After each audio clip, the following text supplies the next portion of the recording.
Hey, what's up guys? It's Jordan Anker, and if you guys don't know, I'm the one that runs the Yu-Gi-Oh channel. Today I'm just going to give you guys my deck profile, second place from the regional that we had this past weekend on May 5th. I'll just go over some of my card choices. It's pretty standard at this point, but I know you guys like seeing it, so I'll give you the rundown and that's pretty much it. Okay guys, so here's the main deck. Pretty standard hand chop lineup. I tried to play what I thought was going to be the best to counter the FTK and just Pendulum in general. For whatever reason, I feel like there's a strong Pendulum meta up in the Pacific Northwest area. So I ran 3 Ash and 2 Droll. I think Droll is super important right now, probably the best hand trap, but Ash is the best generic hand trap. So the Ash stops everything where Droll can shut down certain decks. I think it was round 3, I was playing a Pendulum player. I dropped Droll, and he tried to make his board, went through all his astrographs, and ended on a Vortex, and I kaiju'd it, and he lost. 2 of the new trap. Probably would have played 3 if I had it, but I didn't test it very much. I pretty much got it the day before. Honestly, it was the same as Effect Veiler. I don't think it was really anything different. Didn't play Ogre. Right now I think it's just not that good. 3 Fairy Tale Snow. This is your best monster in the deck. It's not once per turn. Not much more to say about that. 2 Ultimate Conductor Tyranno. This card's amazing. I know a lot of people were unfamiliar with this card because they kept asking me to pay the cost when I was activating its effect. The effect to Book of Eclipse and destroy a monster in your hand or field is not a cost. So this card is insane. It closes out games. It's ridiculous. 2 Overtext.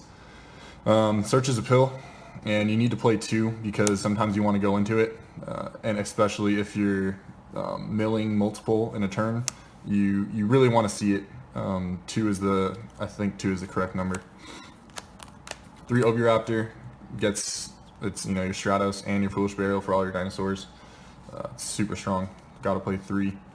1 Giant Rex, it's a great extender, and it's the Gold Sark target.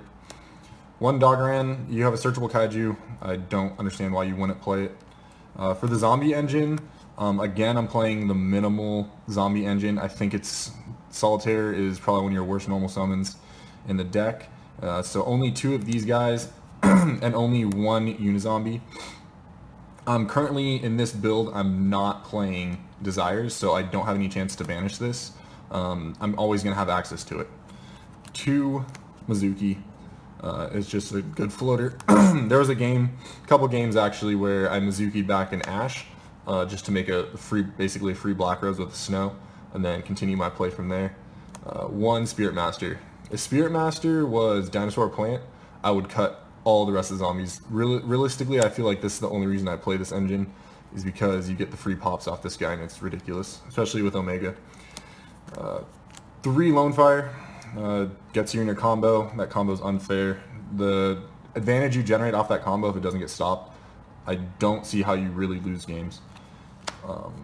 1 Darlington Cobra, it's part of the engine, you have to play it, unfortunately. 3 Scorpio, it's again part of the engine, you gotta play it. And then the last plant was Glow Bulb. I played this in Spokane, didn't play it the last Seattle Regional, and I played it again in this Regional. I just think that Trishula is such a strong card, and people honestly forgot how good it is because a lot of decks don't play it.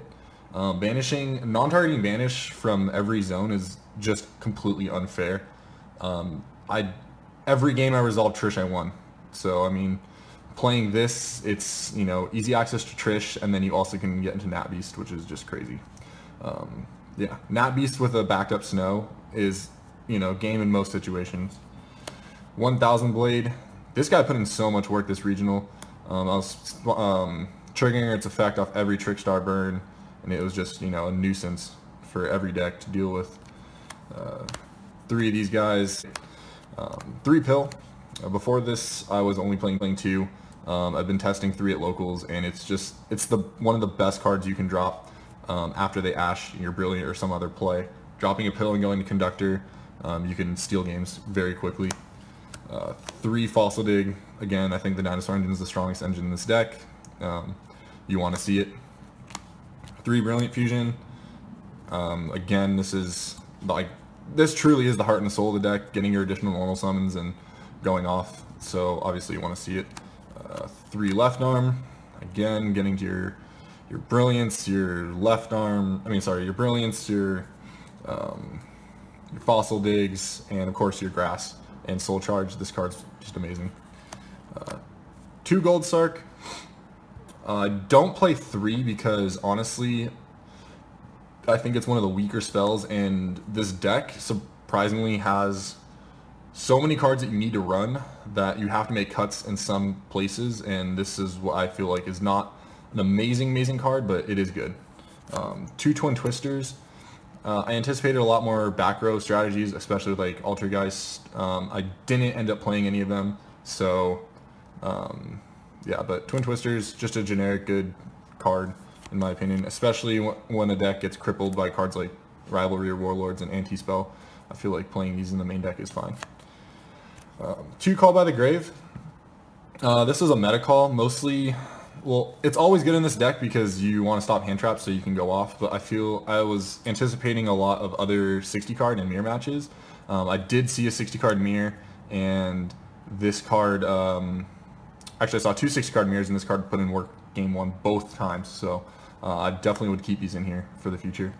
1 Grass. Yeah, I resolved it for 33, I believe, in round 8, won me the game. 1 Soul Charge.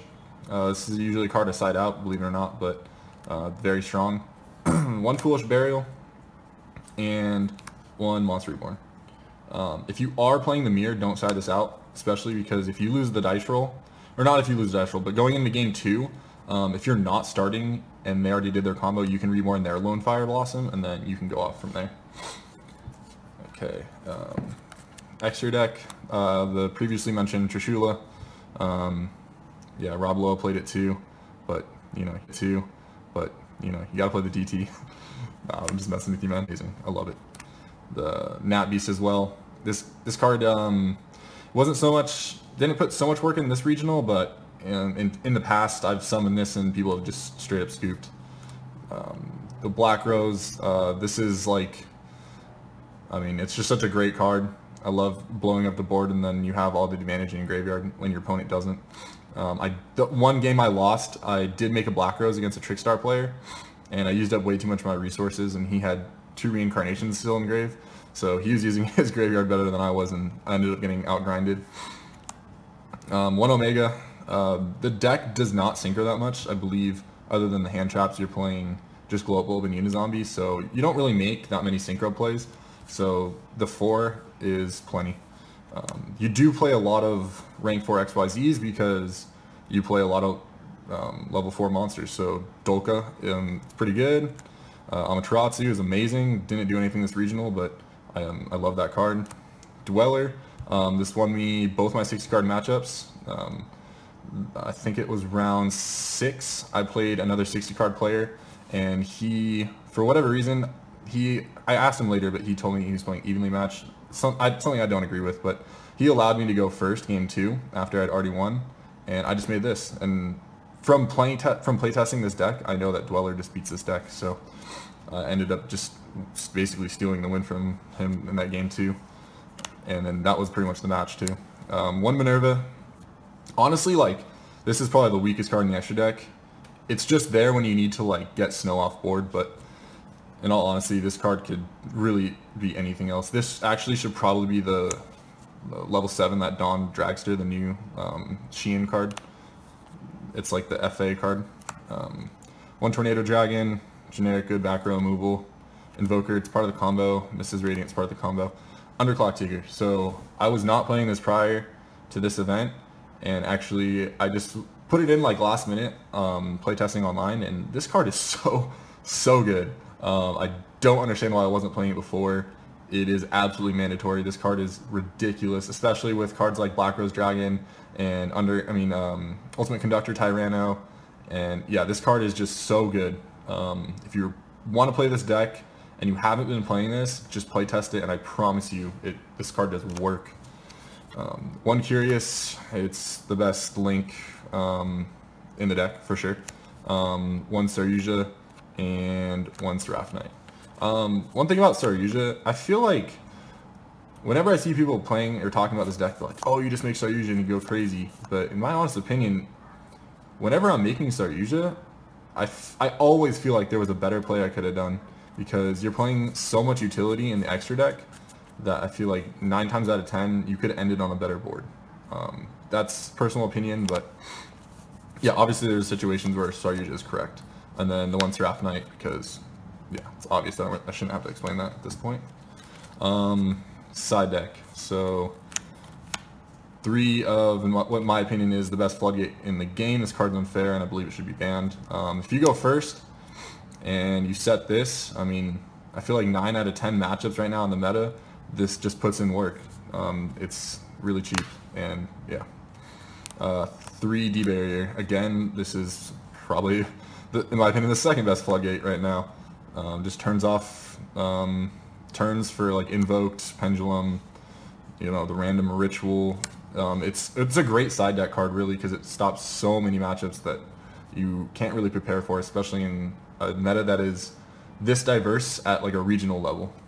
1 Borload. So I didn't main deck this, or I didn't like put it in my side deck, my main side deck, because through testing I realized I never made this. The only time I'd ever make it was against True Draco, and even then, like, I usually couldn't even get it out. So I was like, well, I'll just side it and see how it goes. And honestly, I did play a True Draco, and I didn't miss it. There was at no point in game 1 where I would have been able to make it, so it really didn't matter. I did want to have it though, just in case. And then your generic good board wipe with 2 other kaijus. Play this guy because he's Earth, combos off with Mrs. Radiant, and then play this guy because he's the weakest one. And then the last Twin Twister, just in case you play, you know, some rivalry back row deck. Was not playing evenly matched just because right now I feel like it's just not that strong. Decks that get hit hard but evenly matched are main decking Imperial Iron Wall, so chose not to do that. And then the last was Waking the Dragon. Yeah, at the time of the event, no one knew what this did, and I had Ultimate Falcon to go into. Yeah, so it's all over YouTube now, everyone knows. But I did make this against, I was playing a True Draco player, I believe it was round 5, and he opened Pot of Duality, Pot of Desires, Demise, and he ended up with a masterpiece that was Spell Monster, 5 back row, and the field spell. And I opened my hand and I had like Impermanence, and you know, I had like a play or 2 that I could have tried, but ultimately I knew just his masterpiece was going to pop it. And this was in game 3, and he hadn't seen it yet, so I literally just set it and passed turn.